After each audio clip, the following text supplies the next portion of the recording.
Welcome, my dear students. Myself, Mr. Tosh R. Patil, lecturer at SVKM's Institute of Pharmacy, Dhule.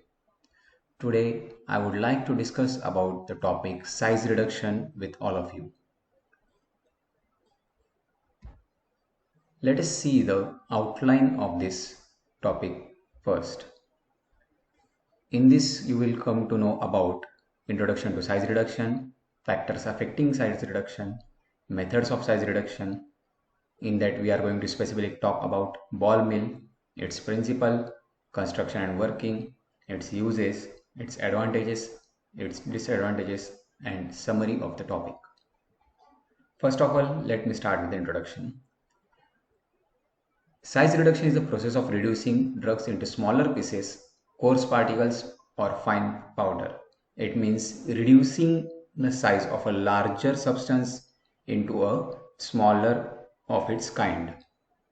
Importance of size reduction. As we all know, whenever the size of a larger substance is reduced into multiple particles or multiple smaller substances or pieces, it increases its surface area, and as the surface area is increased, more the surface is available for dissolution, the more it will be available for absorption.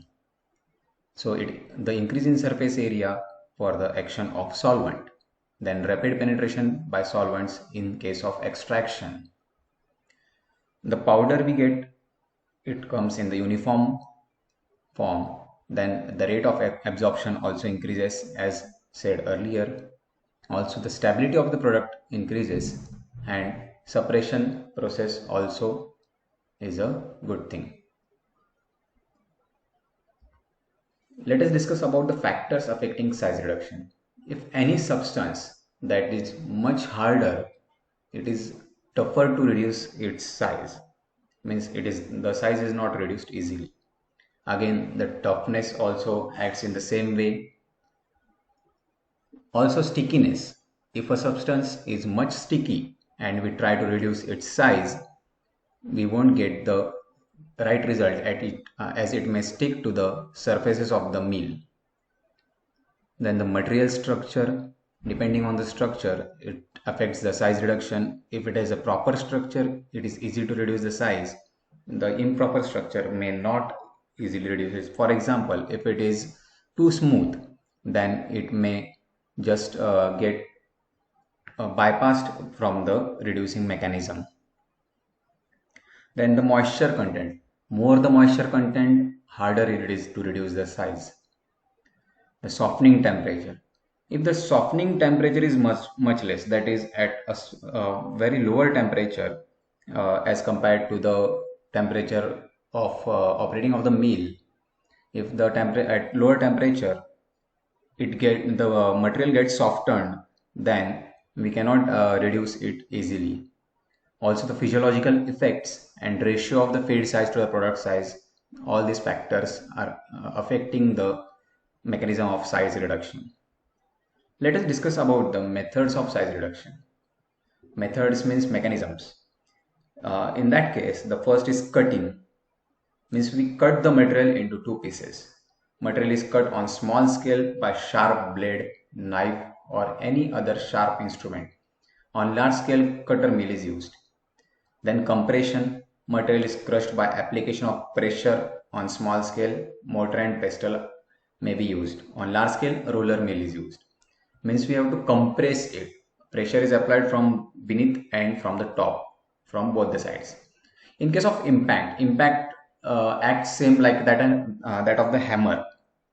Impact occurs when a material is more or less stationary and is hit by an object moving at high speed. The material breaks into small pieces.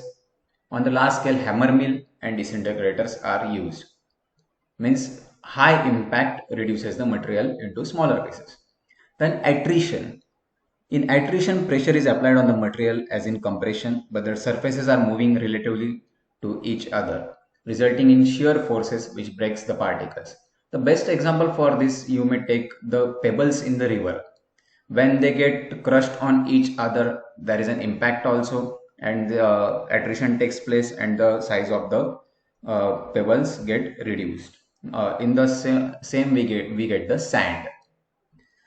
Again, combined impact and attrition, both the impact and attrition both are combined in this case.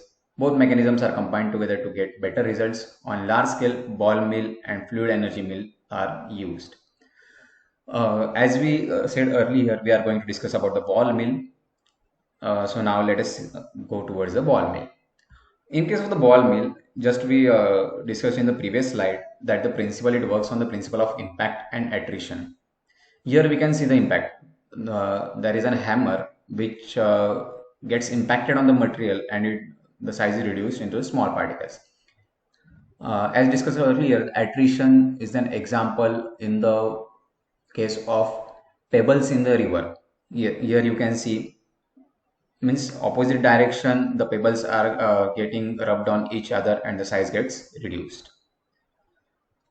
You will see this both principles in the working of the ball mill. Now let us see here. In this slide, you can see that the construction of the ball mill is shown here. There is a cylindrical shaped vessel that is placed on a stand on a shaft. The cylinder rotates. Due to this rotation, the attrition takes place as the pebbles, in this case there are not pebbles, these are the steel balls. The steel ball gets rubbed on each other, and between those steel balls the material comes which size is reduced as the cylinder rotates around the shaft. Here we can see three different speeds at which the cylinder may rotate. At the low speed, the ball won't go to the top, they will just move to the side and again come down. At high speeds, due to the centrifugal force, the balls stick to the sides of the cylinder, and at the correct speed, the balls goes to the side slightly at the top and they fall down like a tumbler. They just tumble down. So while they are going up, attrition takes place, and when the balls fall down, the impact takes place. In the animation here, you can see that how the balls goes to the side and falls down and makes an attrition as well as impact on the material. So the size gets reduced. Now we shall discuss about the construction of the ball mill. As we have already seen in the diagram, it consists of a hollow cylinder which is mounted on a metallic frame in such a way that it can be rotated on its longitudinal axis. Longitudinal means the horizontal axis. The cylinder contains balls that occupy about 30 to 50% of the mill volume. The weight of the ball is kept constant. The ball size depends on the size of the feed and the diameter of the mill. The more the size of the mill, the more will be the size of the ball. The cylinder and balls are made of metal and are usually lined with chrome. That makes them heavy and easy for size reduction. Sometimes the cylinder of the ball mill is lined with rubber or porcelain. The purpose of this lining of rubber or porcelain is just to reduce the noise which comes while operating the mill. The balls used in these mills may also be made of rubber or porcelain. Now let us discuss about the working of this ball mill. The drug to be ground is put into the cylinder of the mill and is rotated. The speed of rotation is very important. As a low speed, the mass of the ball will slide or roll over each other, and only a negligible amount of size reduction will occur. That is also due to just for attrition. At high speed, the balls will be thrown out to the walls by centrifugal force and no grinding will occur. The balls will just stick to the sides of the cylinder. But at about 2/3 of the speed, the centrifugal force just occurs, with the result that the balls are carried almost to the top of the mill and then fall in. Means when they are being carried to the top, at that time attrition occurs, and when the balls fall down, impact occurs. By this way, maximum size reduction is affected by the impact of particles between the balls and by attrition between the balls.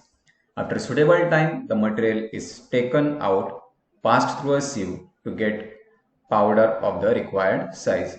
In some cases, a sieve may be attached to the ball mill itself, so the reduction of the size and separation will take place at the same time. Now let us discuss about the uses of the ball mill. The mill is used to grind brittle drugs to fine powder. Considering about the advantages of the ball mill, it can produce very fine powder. It can be used for continuous operation if sieve or classifier is attached to the mill. It is capable of grinding a large variety of materials of different character and of variable degree of hardness. It is suitable for both wet and dry grinding processes. It can be used to grind toxic materials as it can be used in a completely enclosed form. So in this case, no material will come out of the mill and there will be no hazard for the operator as well. And there are no mechanical parts in this mill in the internal surface, so there will be no problem of jamming of the mill or anything like that. Now let us discuss about the disadvantages of ball mill. The ball mill is a very noisy machine. So in this case, it must be necessary to line the inside of the mill with either rubber or porcelain, and also the balls may be coated with rubber or porcelain. Wear occurs from the ball as well as from the casing, which may result in contamination of the product. So in this case, we need to check the balls as well as the inner surface of the mill again and again for any wear or tear. These are the references considering the video, and thank you everyone. Thank you all the students. Kindly like, subscribe and share my channel with all your friends. Thank you very much.